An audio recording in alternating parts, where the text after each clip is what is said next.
بھائیو یاد رکھیے گا اور سمجھیے گا، اپنی توجہ ہر وقت اپنے مالک کے کرم کی طرف رکھے، ہر وقت اللہ کی عطا کی طرف۔ یہ جو مایوس لوگ پھرتے ہیں نا اور مایوس باتیں کرتے ہیں، اور یہ جو کہتے ہیں کہ میں بڑا تھک گیا ہوں اور میں بڑا تنگ آ گیا ہوں اور اب مجھے لگتا ہے کہ یہ چیزیں میرے کنٹرول میں نہیں آئیں گی، اور حضرت میں نے بڑی کوشش کی، جو قدم آگے لے جاتا ہوں وہی میرا پیچھے ہوتا ہے، اور بعض کہتے ہیں جی میرے ساتھ ہی ایسا کیوں ہوتا ہے، آخر میں ہی ساری زندگی اس طرح کیوں ہوں، فلاں جگہ بھی ناکام ہوا، فلاں جگہ بھی۔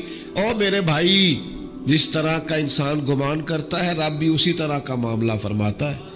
تیری طبیعت ہی نہیں بن پا رہی کہ تو رحمت کی طرف متوجہ ہو، تیرا خیال ہی نہیں بن پا رہا کہ اس کے کرم اور عطا کی طرف تیرا دھیان جائے، تو نے اپنے اوپر مایوسیاں پوری طرح طاری کر لی ہے۔ بندہ مومن کبھی اپنے رب سے مایوس ہو سکتا؟ اس کی توجہ ہر وقت اس کے کرم کی طرف رہتی، اس کی توجہ ہر وقت اس کی عطا کی طرف رہتی۔ دیکھیں نا، بعض لوگوں پر یکدم کرم آیا، چھایا، صحابی رسول ہیں، ولیوں سے، غوثوں سے، کتبوں سے، ابدالوں سے، تمام تابعین سے، محدثین سے، مفسرین سے افضل ہیں، لیکن صحابی کتنی دیر کے ہیں؟ شاید 2 گھنٹے کے صحابی ہیں، 2 گھنٹے کے۔ ادھر آئے ہیں، ادھر کلمہ پڑھا ہے، ساتھ ہی جہاد کیا ہے، ساتھ ہی شہادت ملی ہے۔ صحابی 2 گھنٹوں کے ہیں، صحابی 2 گھنٹوں کے ہیں، لیکن تمام مفسرین، محدثین، اولیاء، صوفیاء کے امام ہیں۔ کیوں؟ اس لیے کہ کرم کرنے والا کرم کرتا ہے، اس نے جاتے جاتے ایسا کرم کیا ہے کہ 2 گھنٹے کے اندر اٹھا کے امت کا امام بنا دیا ہے۔ یہ تو رحمت کی برکھا ہے، یہ کسی وقت بھی برس جائے گی، یہ تو کرم ہے۔ دیکھیں نا، ان لفظوں کا ذرا حسن دیکھیں۔ نبی کریم علیہ السلام فرماتے ہیں بندہ ساری زندگی جہنمیوں والے کام کرتا ہے، دوزخیوں والے کام کرتا ہے، سزا والے کام کرتا ہے، لیکن جاتے جاتے نا کوئی ایسا جملہ بول دیتا ہے آخر میں کہ اس کی ایک بات کی وجہ سے نا اللہ اس کے لیے جنت کا فیصلہ فرما دیتا ہے۔ ایک بہت بڑا ظالم گزرا ہے تاریخ اسلام میں، بڑا ظالم تھا، اس کا ظلم بہت زیادہ تھا، لیکن حضرت انس بن مالک فرمایا کرتے تھے، یہ اس کی ایک بات بڑی مجھے عجیب لگتی ہے، اس نے آخر میں ایک جملہ کہا تھا، ظالم بڑا تھا، اس نے آخر میں ایک جملہ کہا تھا، اس نے کہا تھا مالک میں نے ظلم کیے پر میں شرمندہ بڑا ہوں، پر یہ لوگ مجھ سے کہتے ہیں کہ میرے گناہ تیری رحمت سے زیادہ ہیں، مجھے بتا میرے گناہ تیرے کرم سے زیادہ تو نہیں؟ حضرت انس بن مالک فرماتے ہیں اس کی بات سن کر میرے دل کو چوٹ لگی، مجھے یوں لگا اس نے منا لینا ہے رب کے کرم کو۔ او میرے بھائی، اللہ کی عطا سے زیادہ تو نہیں، اس کے فضل سے زیادہ تو نہیں۔ رسول اللہ صلی اللہ تعالی علیہ وسلم فرماتے ہیں کہ رب فرماتے ہیں اگر میرے بندہ اتنے گناہ کرے کہ اس کے گناہ آسمان تک پہنچ جائیں، یا اتنے گناہ کرے کہ زمین کی تہ تک پہنچ جائے، اور پھر وہ آ کے اپنے کریم رب کے حضور معافی مانگے سچے دل سے، تو اللہ پھر بھی اسے معاف فرما دیتا۔ شرط اتنی ہے کہ تو آتا ہی نہیں، تو معافی مانگتا ہی نہیں، تو پھر بھی لوگوں کو مناتا ہے، اسے مناتا ہی نہیں جسے منانا چاہیے۔ مصیبت میں بھی اب یاد خدا ہم کو نہیں آتی، دعا منہ سے نہ نکلی، جیبوں سے عرضیاں ہی نکلی، مختلف محکموں میں درخواستیں دیتے ہو، مالک کے حضور دعا ہی نہیں کرتے۔ جس کریم کی بارگاہ میں جانا چاہیے، جہاں سے کرم ہونا ہے، جہاں سے عطائیں ہونی ہے، اس طرف متوجہ نہیں ہوتے، اپنے کریم کو منانے کی صحیح نہیں کرتے۔ میرے بھائیوں، اللہ کی رحمت پر ہر وقت کامل توجہ، اللہ کے کرم پر ہر وقت توجہ، وہ بخش دے گا، وہ مہربانی کرے گا، وہ عطائیں کرے گا، وہ اپنے بندوں سے درگزر فرمائے گا، یہ شوق ہر وقت طبیعت میں قائم رہنا چاہیے، کبھی بھی اس کی رحمت سے نا امید۔ نوجوانوں سے بالخصوص کہوں گا، کیا ہو گیا اچھی نوکری نہیں ملتی، کوئی عرض نہیں. اگر وقتی طور پر پیسے کم ہیں تو کیا حرج ہے، کوئی مسئلہ نہیں. یہ بہت زیادہ جس کے پاس پیسے آ جاتے ہیں وہ تو کہنا شروع ہو جاتا ہے پیسوں میں سکون ہی نہیں. پوچھ لیں آپ. اگر تھوڑی دیر کے لیے کسی بیماری نے آن بھی لیا ہے تو بھائی بات بڑے کمال کی ہے، محبوب کی طرف سے شفائیں رہی ہے. اگر ایک کڑوا گھونٹ آ گیا تو پھر کیا ہوا؟ ایک اگر وہاں سے کڑوا، وہ بڑی معروف بات ہے نا، سلطان محمود غزنوی کنو کھا رہے تھے تو انہوں نے پہلا ٹکڑا کنو کا، اس کا پہلا حصہ جو اسے کھولا، اس کی جو کاشیں ہوتی ہیں اس میں سے پہلا ٹکڑا ایاز کو دیا تو ایاز گٹ گٹ کر کے کھا گیا. دوسرا بھی دیا تو کھا گیا، تیسرا بھی دیا، چوتھا محمود نے اپنے منہ میں ڈالا تو تھوک دیا، کہنے لگا خو اتنا کڑوا، کسیلا، بد ذائقہ. اس نے اگل ڈالا اس کو تو بعد میں کہنے لگا یار تو سارے کڑوے کھا گیا ہے. تو یاز کہنے لگا بادشاہ تیرے ہاتھوں ساری زندگی میٹھے ملے، اب یہ 2-3 کڑوے مل جاتے اور میں اس طرح سے ان کو اگل ڈالتا تو یہ کوئی آئینے وفاداری. امام غزالی کہتے ہیں نبی پاک کی بارگاہ میں ایک سادہ بندہ آ گیا. ہم سادے بندے کہتے ہیں، عرب کے لوگ بدو کہتے تھے. ایک بدو آ گیا، اس نے آتے ہی السلام علیکم کے بعد فوراً حضور سے پوچھا یا رسول اللہ یہ بتائیں قیامت والے دن حساب کس نے لینا ہے؟ سبحان اللہ، قربان جائے. انداز دیکھیے نا اپنی روایتی سادگی میں، قیامت میں حساب کس نے لینا ہے؟ تو نبی کریم نے فرمایا حساب اللہ نے لینا ہے، سادی سی بات. تو اس بندے نے نا اپنی چادر کو سمیٹا، کندھے پہ رکھی اور چلنے لگ گیا. تو حضور فرمانے لگے کوئی بھئی تو نے سوال پوچھا ہے، کوئی تبصرہ بھی تو کرنا. ایک بندہ سوال کا جواب لیتا ہے نکل جاتا ہے. کہنے لگا یا رسول اللہ آپ نے بتا تو دیا ہے کہ حساب اللہ نے لینا ہے. تو حضور فرمانے لگے پھر؟ تو کہنے لگا یا رسول اللہ کریم جب غالب آتا ہے تو کرم ہی کر دیا کرتا ہے. اس کا ترجمہ اپنی زبان میں کروں، اپنی بولی میں کروں. وہ حضور کی بارگاہ میں عرض کرنے لگا یا رسول اللہ جے اللہ نے حساب لینا ہے پھر خیر ہے. کہنے لگا یا رسول اللہ کریم جب غالب آتا ہے تو کرم ہی کرتا ہے. قربان جاؤں حضور کی اس مقدس زبان پر، وہ دہن جس کی ہر بات وحی خدا. کریم بولے اور بول کے فرمانے لگے بندہ سادہ تھا بات کتنی بڑی کر گیا ہے، خدا کی رحمت کی طرف متوجہ کر گیا لوگوں کو، کیا بڑی بات بیان کر گیا. کریم جب غالب آتا ہے تو ہم نے یہ دیکھا ہے کہ کلاس رومز کے اندر جو اساتذہ کچھ مزاج کے سخت ہوتے تھے، ان کے طلباء سے اگر کوئی کوتاہی کسی وقت سرزد ہو جاتی تو ان بچوں کا وجود گرمیوں میں بھی اس طرح کانپتا جیسے سردیوں کے ٹھٹھرتے موسم میں کانپتا ہے کہ مجھے اب سزا ملے گی. ان کو تو پتہ چل گیا ہے میری غلطی نکل آئی ہے. یہ تصور انسان کے رونگٹے کھڑے کر دیتا. لیکن اگر وہی استاد یا وہی والد آتے ہی بچے کے سر پہ دست شفقت رکھے اور کہ بیٹا کوئی بات نہیں، چھوٹوں سے غلطیاں ہو ہی جاتی ہیں، آئندہ ایسا کام نہ کرنا، اور اگر اس سے بھی زیادہ وہ تھوڑا سا آگے بڑھے اور اپنی گردن کو جھکا کے اس بچے کے سر پر ایک بوسہ دے ڈالے تو اس بچے کو یوں سکون ہوتا ہے کہ جیسے وہ سمجھتا ہے میں ہر گرداب سے نکل کے ٹھنڈک کی طرف آ گیا ہوں.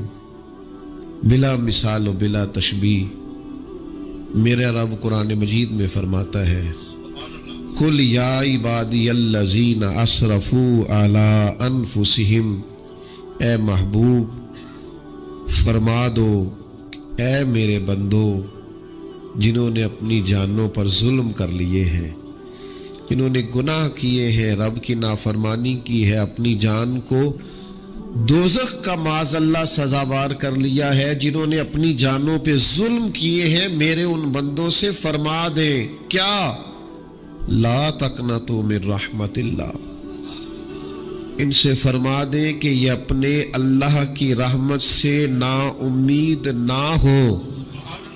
یہ تھی معافی. اور وہ جو میں نے کہا نا ذرا گردن جھکائے اور پھر پیشانی بھی چوم لے, بلا مثال و بلا تشبیہ آگے فرما ان اللہ یغفر الذنوب جمیعا. یہ اس ہونے والی اس موجودہ غلطی کی ہی بات نہیں, بے شک اللہ سب گناہوں کو معاف فرما دے گا. تو مالک یہ ایک دفعہ ہی ہوگا, یہ آج ہی رحمت آئی ہے, یہ کسی ایک مخصوص وقت, ایک مخصوص موقع یا کسی مخصوص تاریخ کے لیے ایسا ہے؟ فرمایا نہیں, انہو هو الغفور الرحیم, اللہ ہے ہی بڑا بخشنے والا اور رحمت فرمانے والا. یہ اس کریم کا ہمیشہ کا طریقہ ہے کہ وہ غفور بھی ہے اور وہ رحیم بھی ہے, معاف کر دیتا ہے. اور ان اللہ یغفر الذنوب جمیعا, بے شک اللہ سب گناہوں کو معاف فرمائے گا. مجھے بتائیے, ہانپتے کانپتے لرزتے سہمے ڈرتے کب کبھی وجود پہ طاری ہوئی بندے میدان محشر میں جمع ہو, انہوں نے خبر ہو کہ ڈائری تو کھل گئی, آڈیو ویڈیو تو چل گئی, پتہ تو سارا آ گیا, فرشتے دفتر اعمال لے کر پہنچ گئے, چھوٹی سی چھوٹی ذرے کے برابر بھی کوتاہی تو یہاں تک آ گئی. بندہ ڈرے کانپے اور اچانک آواز کرم آئے, ان اللہ یغفر الذنوب جمیعا, بے شک اللہ سارے گناہوں کو معاف فرمانے والا ہے.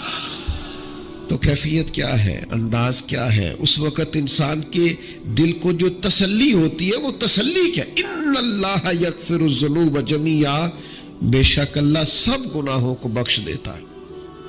دوستو, شدید بے سکون, بے چین, مضطرب, الجھے خیالات, سخت بیمار, سخت کمزور, مالی مشکلات کا شکار لوگ, جسمانی بیماریوں سے لڑنے والے لوگ, اور رشتہ داروں اور احباب اور ان کی بے وفائیوں کا شکوہ کرنے والے لوگ, اگر ان ساری تکلیفوں سے نکلنا چاہیں تو حل ایک ہی ہے, ادھر ادھر نہ دیکھیں, اپنے رب کی رحمت کی طرف دیکھیں, اپنے کریم مالک کے کرم پر توجہ کریں, اور یہ ذہن بنائے کہ کتنا بھی بیمار ہو, جب رب شفا دینا چاہے کوئی کتنا. اور پھر حضور نے ایک بات ارشاد کی, کچھ باتیں ایسی ہیں جن کو بیان کرتے ہوئے نا گہرائیاں ساری ختم ہو جاتی ہیں کہ اس سے زیادہ گہری بات کیا ہو سکتی.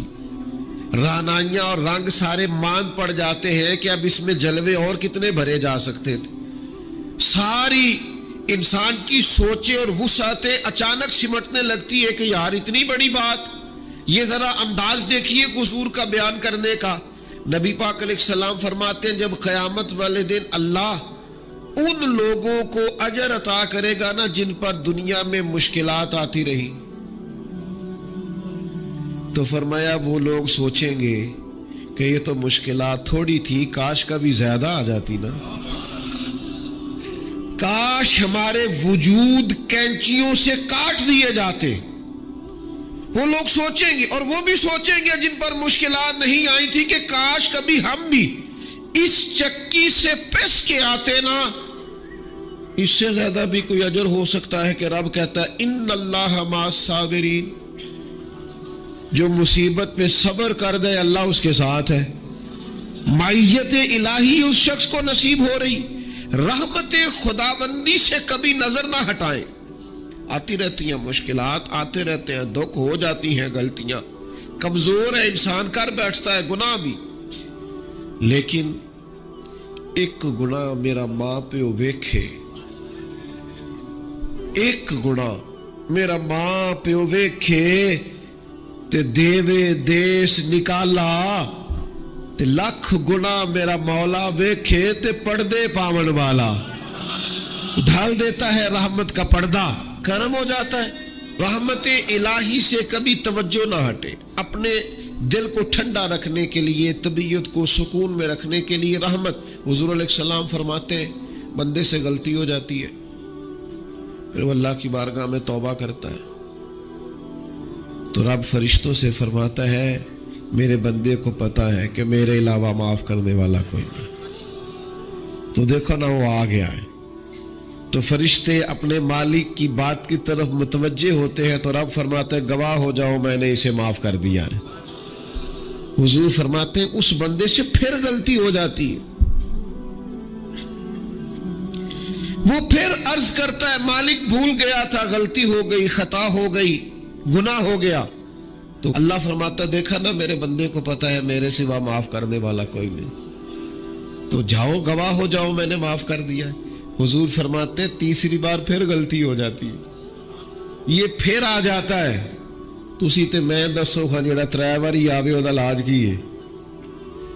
اسی کہنے تو باز آنا، کہنے ہیں کہ نہیں تو نے ٹھیک ہونا، تو نہیں ٹھیک ہو سکتا، تو نے نہیں باز آنا، تیرا علاج ہے، اب جا اب دوڑ جا، تیرا کوئی حل نہیں. حضور فرماتے 6 بار آ گیا، تیسری بار آ کے کہتا اللہ معاف کر دے، تو اللہ کہتا پتہ نا میرے بندے کو میرے علاوہ معاف کرنے والا کوئی نہیں، گواہ ہو جاؤ میں نے اسے معاف کر دیا. گویا وہ جب جب آتا رہتا ہے رب تب تب اسے معاف فرماتا رہتا ہے. رحمت داد دریا الہی. یہ درویشوں نے جو باتیں کی ہیں بڑی سوچ سمجھ کے کی. رحمت داد دریا الہی ہر دم، رحمت داد دریا الہی ہر دم وگدا ہے. میں نے اگلا شعر نہیں پڑھنا، اتنا ہی میں ایک مصرے پہ بات کرنی ہے صرف. رحمت داد دریا الہی، اگلا مصرع نہیں کہنا. اس کا معنی کیا ہے سمجھو. درویش کہتے ہیں ایسا نہیں ہوتا کہ کبھی کبھی رحمت ملتی ہے، ہر دم وگدا ہے تیرا. رحمت داد دریا الہی ہر دم، ہر دم دم دم ہر دم وگدا تیرا. بس جے وچوں ایک قطرہ بخشے نا مینوں بھی تے کام بن جاندا ہی. دم دم ہر دم سے بندے کو اللہ کی رحمت ملتی ہے. ہر وقت کرم ہوتا ہے، ہر وقت. اس کے لیے تو نہ کسی جگہ کی پابندی ہے، نہ وقت کی پابندی ہے، نہ یہ ہے کہ وہ اس وقت میسر ہے اور معاذ اللہ اس وقت میسر نہیں. نہ اسے اونگ آتی ہے نہ نیند آتی ہے. صبح بھی کرم شام بھی کرم. وہ ہر وقت رحم ہی رحم فرماتا ہے. اور حضور فرماتے ہیں جب اس نے مخلوق بنائی تھی نا اسی وقت اس نے اپنے عرش پہ لکھ دیا تھا لوگوں میرا غضب زیادہ نہیں میری رحمت ہی زیادہ ہے. جس نے بنانے سے پہلے کہا تھا بنانے سے کروں شکر کتنا اور فخر کتنا کروں، تیرے کرم نے مجھے فائز المرام کیا اور بنا کے سید عالم کا امتی مجھ کو گناہ سے پہلے ہی بخشش کا انتظام کیا. جب حضور کا امتی بنایا تھا نا تو گناہ تو بعد میں کرنے تھے نا، امتی بنا کے بخشش کا بندوبست پہلے کر دیا ہے. بخشش کا بندوبست میں زیادہ نہیں کھول سکتا اس بات کو، غلطی بعد میں ہونی ہے، بخشش کا بندوبست پہلے. اور حضور فرماتے رب نے مخلوق بنائی تو یہ لکھ دیا کہ لوگوں یاد رکھنا غضب زیادہ نہیں ہے، رحمت ہی تمہیں کرم ہی زیادہ ملے گا. اچھا حضور نا کئی طریقوں سے اس رحمت کو بیان کرتے، کئی زاویوں سے، کئی مختلف انداز سے اللہ کے کرم کو لوگوں کے سامنے اجاگر کرتے. حضور علیہ الصلوۃ والسلام کے سامنے نا ایک جنگ کا موقع تھا تو ایک عورت کا بچہ گم ہو گیا. یہ نا ساری گھنٹیاں بج جاتی ہیں اگر کوئی بچہ گم ہو جائے. جتنی گھنٹیاں ہوتی ہیں نا دل کی بھی، روح کی بھی، کانوں کی بھی، ساری گھنٹیاں ہی. مطلب آپ فوری طور پر جو لٹک جاتے ہیں نا زمین آسمان کے بیچ کے، بچہ بڑی دیر سے مل ہی نہیں رہا، وہ جو ایک وقت ہوتا ہے نا وہ پل سے رات پہ گزرتا ہے. یہ آسان ڈاکٹر کہہ دینا رپورٹ کرا لو مجھے فلانے سخت موذی مرض کا ڈر ہے، تو وہ رپورٹ کرانے کے بعد جو اس کے نتیجے کا انتظار ہوتا ہے نا وہ جو کرب ہوتا ہے وہ خطرناک ہوتا ہے. آپ بات کو سمجھیں. انسان کو محسوس ہو کہ میرے جگر کا پارا، میرا ٹکڑا، میرا بیٹا مل نہیں رہا تو کیفیات کا رنگ اور ہو جاتا ہے. یہ ایک وارفتگی ہے نا، بچے کے ساتھ پیار ہے. ایک جنگ کا موقع تھا، نبی کریم صلی اللہ تعالی علیہ وسلم تشریف فرما ہے، ایک عورت کا بچہ گم ہو گیا. وہ بڑی بے چین ہے، بڑی نڈھال ہے، بڑے کرب میں ہے، تڑپتی ہے، کبھی ادھر بھاگتی کبھی ادھر بھاگتی، کبھی اس سے پوچھتی کبھی اس سے سوال کرتی، تلاش رہی ہے اپنے بچے کو. تو یہ سارا منظر، یہ ساری تصویر لوگوں کی آنکھوں کے سامنے، تو اس کرب کو ہر شخص محسوس کر رہا تھا، اس کی کیفیت کو ہر آدمی اپنی آنکھوں سے دیکھ رہا تھا. اللہ کے حبیب علیہ الصلوۃ والسلام نے عین اس وقت جب لوہا پورا گرم ہو گیا، ذہن پورے تیار ہو گئے، تو محبوب نے ایک مسئلہ سمجھایا. حضور فرمانے لگے بتاؤ نا، اگر اس خاتون کو اس کا بچہ مل جائے جو اتنی تڑپ رہی ہے، تو کیا اس بچے کو آگ میں ڈال دے گی؟ تو وہ کیفیت سارے دیکھ رہے تھے، مشکات میں حدیث موجود ہے.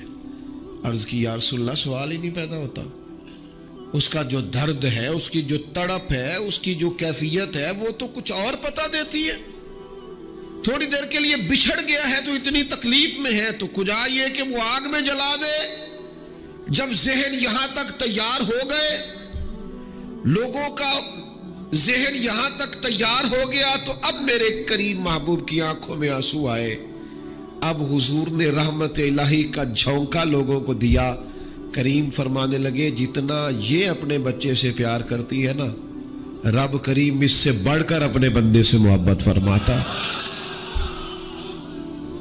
بس یہاں بات محبوب نے بند کر دی، یعنی فرمایا کھولتے رہنا. معنی کیا ہے کہ اگر یہ نہیں نا دوزخ میں پھینکنا چاہتی اپنے بچے کو، تو رب بھی اپنے بندوں کو سزا نہیں دینا چاہتا، وہ بھی انہیں دوزخ میں جلانا نہیں چاہتا، وہ بھی انہیں سزائیں دینا نہیں چاہتا. کمزور پڑنا چھوڑ دے، طاقتور وقت گزارے. میں نے باتیں زیادہ نہیں کرنی، بس ختم کرنے لگا ہوں. رسول پاک صلی اللہ تعالی علیہ وسلم کے صحابہ کو حضور کے وعدوں پر اتنا یقین تھا. ایک دفعہ مولا علی شیر خدا لیل ہو گئے، مسند امام احمد بن حنبل میں موجود، سخت لیل ہو. یہاں تو لوگوں کو بخار پورا چڑھتا نہیں اور وسیلتیں شروع ہو جاتی، پتہ نہیں میرا کی بننا ہے. اے بھائی چھوڑ دو، کیا ہو جائے گا؟ میرے آپ کے چلے جانے سے کیا فرق پڑتا ہے دنیا سے؟ بڑے بڑے چلے گئے، کوئی فرق نہیں پڑا. اتنی زیادہ ایموشنل باتیں کرنا اور کمزور ہونا اور دوسروں کو بھی کرنا، اس کا معنی ہی کوئی نہیں. پہلے قبرستان کبھی جاتے تھے نا، تو قبروں پہ لکھا ہوتا تھا پچھلی سائڈ پہ آخری آرام کا. اب کچھ عرصہ پہلے میں قبرستان گیا تو پیچھے ایک بڑا اور جملہ لکھا، قبر کی تختی پہ پیچھے لکھا تھا میں بڑا اہم تھا، یہ میرا وہم تھا. یہ وہم ہے، صرف میرے بغیر کام نہیں چلتا، سب کے بغیر چلتا ہے، کچھ بھی نہیں ہو، سب چلتا. حضرت مولا علی شیر خدا کرم اللہ تعالی وجہہ الکریم علیل ہو گئے، اور علالت اتنی زیادہ ہوئی کہ ظاہری طور پر کھڑے ہوتے نا تو جسم مبارک کامتا بظاہر دکھائی دیتا. ایک صحابی کی مارداری کو گئے، جا کے عرض کی حضور آپ تو بڑے علیل ہو گئے، اللہ تعالیٰ تو پریشان ہو گئے تھے، صحت کی دعائیں کرنے لگے، عمر کی دعائیں کرنے لگے. تو مولا علی مسکرا پڑے، شدید بیمار ہے، مسکرائے، فرمانے لگے فکر نہ کر، مجھے کچھ بھی نہیں ہوگا، کچھ بھی نہیں ہوگا. دیکھ جناب صحت اتنی علیل ہے، فرمایا تمہیں کہا ہے نا کچھ بھی نہیں ہوگا، اس بیماری سے کچھ نہیں ہوگا. کیوں؟ فرمانے لگے نبی پاک علیہ السلام نے فرمایا کہ علی تمہاری داڑھی خون سے رنگین ہوگی، پھر تم دنیا سے جاؤ گے. فرمایا مجھے سمجھ آ گئی ہے کہ میں بیماری سے نہیں جاؤں گا، شہادت سے جاؤں گا، کیونکہ ساڈے نبی دی زبان ساڈے واسطے قرآن. حضور نے فرمایا لہذا یہ بیماری میرا کچھ بگاڑ سکتی کچھ بھی نہیں ہوگا. اور مولا علی ٹھیک ہو گئے چند دنوں سے. ہم ہر بات میں کمزور ہیں بھائی، آ جاتی ہے، کون نہیں بیمار. آج میں نے بھی 4 گولیاں کھائی ہے سویرے اٹھتے ہی، تھوڑی دیر کے بعد پھر کھاؤں گا. کوئی نہ کوئی بیماری، کوئی نہ کوئی چیز لوگوں کو لگی ہوئی ہے، کسی کو کوئی اور کسی کو. اب تو بچے پیدا ہوتے ہیں تو تھوڑی دیر کے بعد ڈاکٹر ٹیسٹ کر کے کہتا ہے فلانا فلانا مسئلہ. اب یہ لے کے بیٹھ جائیں گے، اس کو دماغ پہ سوار کریں گے. بیمار، پریشان اور بوڑھا اور غریب صرف وہ بندہ ہوتا ہے جو یہاں سے ہوتا ہے. تو یہاں سے بیمار بوڑھا غریب نہیں نہ ہوتا، وہ کبھی بھی ہوتا طاقتور رہے، جیے، جتنا وقت اللہ نے دیا ہے وہ مضبوط ہو کر گزارے، اپنے رب کی معرفت رکھے۔ رسول پاک علیہ السلام داعیہ اللہ، نبی پاک نے اپنی امتیوں کو طاقتور کیا ہے۔ جیسے میں نے کہا تھا، میں بس بات سمیٹنے لگا ہوں، موت کا خوف بھی نہیں طاری کرنا۔ تو کوئی اور ہے جن کا خیال ہے کہ مریں گے تو معاملہ ختم ہو جائے، بندہ فاسق و فاجر نہ ہو، اللہ رسول کا نافرمان نہ ہو، ورنہ کی جو قبر ہے نا، قبر اگر اس کی فرما برداری کرے نا تو یہ جو قبر ہے نا، یہ قبر میں یہ باغ ہے۔ ادھر دیکھو میں کیا کہہ رہا ہوں، باغ۔ بہت تگڑا بندہ ہو تو باغ میں گھر بنا تھا، قبر باغ ہے، اور معمولی باغ نہیں، حضور نے فرمایا جنت کے باغوں میں سے باغ ہے۔ تو ذرا اللہ رسول کے پیچھے پیچھے تو چاہیے، جنت کے باغوں میں سے، اور اتنا سونا باغ ہے کہ جس میں پہلی زیارت ہی مدینے والے رسول کی نصیب ہے۔ آج پھولے نہ سمائیں گے کفن میں آسی، آج کی رات ہے ان سے ملاقات کی رات۔ یہ تو بڑی خوش قسمتی والی رات ہے، یہ کوئی خوف کھانے والا وقت ہے، موت کا خوف بھی نہیں، ابھی آخرت کی فکر ضرور کرنی ہے، لیکن ڈر نہیں، خوف نہیں، کمزور نہیں پڑے۔ یہ جو بہت زیادہ سہمے سے لوگ نظر آتے ہیں نا، حالات کے سہمے ہوئے لوگوں کو بتا دو، حالات بدل جاتے ہیں، ایک جیسے نہیں رہتے۔ نوجوانوں سے کہوں گا، زندگی طاقتور ہو کے گزارے، کبھی کمزور نہ پڑے، اپنی زندگی میں کوئی ایسا کام نہ کرے اس سے محسوس ہو کے کمزوری ہے۔ یہ جو باتیں میں نے ساری عرض کی آپ کو یاد رہیں گی انشاءاللہ تعالی؟ اب تو نہیں زیادہ پریشانی آئے گی انشاءاللہ تعالی؟ ہلکا ایسے کر رہے ہیں، باقی سارے نہیں ہاں نہ کر رہے ہیں۔ انشاءاللہ تعالی اللہ اطمینان قلبی عطا کرے گا ہم سب۔ عورتوں کی نعت کے بارے میں کئی دفعہ دوستوں نے سوال پوچھا ہے، میں نے بھی کئی دفعہ ہی بتایا ہے، بات ایک دفعہ ہوتی ہے، اور ہمارا معاملہ صرف بتانے کا ہے، کسی کو بندوق لے کے منانے کا میں مسئلہ ہی بتانا ہے نا جی۔ اب جو لوگ خود سے ارینج کرے، عورت کی آواز بھی عورت ہے، عورت اتنی آواز میں نعت پڑے جو عورتوں کے اندر ہے، وہاں سے باہر ہے، اتنی سی بات ہے، سمجھ آ گئی آپ کو بات کی؟ اس کے اندر ہے۔ اور باقی میں آپ حضرات سے یہ عرض کروں گا، یہ ہماری ذمہ داری ہے کہ ہم اپنے گھر کی عورتوں کو باپردہ کریں، یہ ہماری ذمہ داری ہے۔ اس طرح ان کے باقی سارے معاملات اور آپ پیار سے کہیں گے، سمجھائیں گے، تو یہ عورتیں مسلمان عورتیں ہیں، یہ سیدہ عائشہ کی کنیزیں، یہ سیدہ فاطمہ کی کنیز، انشاءاللہ بات مانے گی۔ یہ ہماری اپنی بہنیں بیٹیاں، انہوں نے کوئی انکار کرنا ہے؟ شرط یہ ہے کہ ہم کہیں تو صحیح، ہم باقی سارا کچھ منوا لیتے ہیں، کھانا میری مرضی کا پکنا چاہیے، اتنے بجے میرے کپڑے تیار ہونے چاہیے، تو آپ پردے پہ بھی منانا چاہیں تو منا، اماں بھی مان جائے گی، بہنیں بھی مان جائیں گی، گھر والے بھی مان جائیں گے، بیٹیاں تو پیار ہی بڑا کرتی ہے بات سے۔ اس لیے یہ ہم نے ناراض نہیں ہونا، یہ ہماری کمزوری ہے، ہم یہ بات مناتے ہی نہیں، لہذا وہ مانتی بھی نہیں۔ اس لیے اللہ تعالیٰ سمجھ عطا کرے اور اللہ تعالیٰ اس حاضری کو قبول فرمائے۔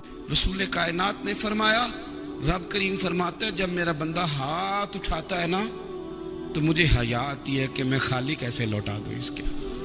اتنے بڑے بادشاہ کی بارگاہ میں کبھی 10 منٹ عادت ہو جائے نا دعا مانگنے کی، علیحدہ سے رات کو، حضور نے فرمایا جو فرض نماز کے بعد دعا مانگے اللہ اس کی قبول کر لیتا ہے۔ نبی پاک صلی اللہ تعالی علیہ وسلم نے فرمایا اللہ مسافر کی دعا قبول فرماتا ہے۔ حضور نے فرمایا اللہ مظلوم کی دعا قبول فرماتا ہے۔ حضور نے فرمایا بیمار سے دعا کراؤ اللہ اس کی دعا قبول فرماتا ہے۔ حضور فرمانے لگے ماں باپ جب بھی اولاد کے لیے دعا فرمائیں اللہ ان کی دعا کو قبول کرتا ہے۔ آپ اپنا تعلق بنائیں دعا کے ساتھ، عبادت کے ساتھ، مصلی کے ساتھ رشتہ بنائیں، استغفار پڑھیں۔ صلاح الدین ایوبی صلیبی جنگوں میں تھے، رات کو مسجد اقصی میں نماز پڑھی تو پریشان تھے، ایک بزرگ سے ملاقات ہوئی تو وہ کہنے لگے کہ آپ بڑے پریشان ہیں۔ کہنے لگے حضور پریشان اس لیے ہوں کہ پہلے ہی مسلمان کمزور ہے، اب میں نے سنا ہے دشمن کا ایک بحری بیڑا وہ جنگی سامان سے بھرا ہوا آ رہا ہے، اب ان کے پاس اور تلواریں اور نیزے آ جائیں گے. مسلمانوں کے پاس پہلے ہی وسائل کی کمی ہے, پریشان ہو, کس طرح کر کے مقابلہ کریں گے. یہ بات کہتے ہی صلاح الدین ایوبی نے بزرگوں سے کہا حضور آپ بھی دعا کرنا, دعا کی بڑی طاقت ہے. میرے نبی پاک نے فرمایا دعا مومن کا ہتھیار ہے, دعا مومن کا, دعا مومن کا. حضور نے فرمایا تقدیر کو سوائے دعا کے کوئی چیز نہیں بدل سکتی. دعا مومن کا ہتھیار ہے, یہ کافر کے پاس کوئی نہیں, یہ ہتھیار ہے مومن کا. اللہ کرے آپ کو سمجھ آئے. پھر سنیں, کئی بار کہہ چکا ہوں یہ ہتھیار ہے. کافر کے مقابلے میں جو تیرے پاس سب سے بڑا ہتھیار ہے وہ دعا ہے. دعائیں کرانی چھوڑ دی, کرنی چھوڑ دی, لینی چھوڑ دی. حضرت سیدنا انس بن مالک رضی اللہ تعالیٰ عنہ فرمایا کرتے تھے میں نے وہ رنگ دیکھا ہے جب حضور دعا مانگتے تھے اور حضور کی مقدس آنکھوں میں آنسو بھی ساتھ ہی بہا کرتے تھے. میں نے وہ انداز دیکھا ہے. تو صلاح الدین ایوبی بزرگ سے کہنے لگے آپ بھی دعا کیجیے, اور خود رونے لگے اور سر سجدے میں رکھ کے رونے لگے, اور عشاء سے لے کر فجر تک روئے, خوب روئے. صبح وہ بزرگ آئے تو صلاح الدین ایوبی کا خوبصورت اور ہنستا ہوا چہرہ دیکھا. کہنے لگے آپ بڑے خوش ہیں, رات تو میں نے بڑے روتے ہوئے دیکھا تھا. تو کہنے لگے حضور وہ جو بحری بیڑا آ رہا تھا نا وہ پانی میں ڈوب گیا ہے, اب وہ نہیں آ رہا, ابھی خبر آئی ہے تو میں بڑا خوش ہوں.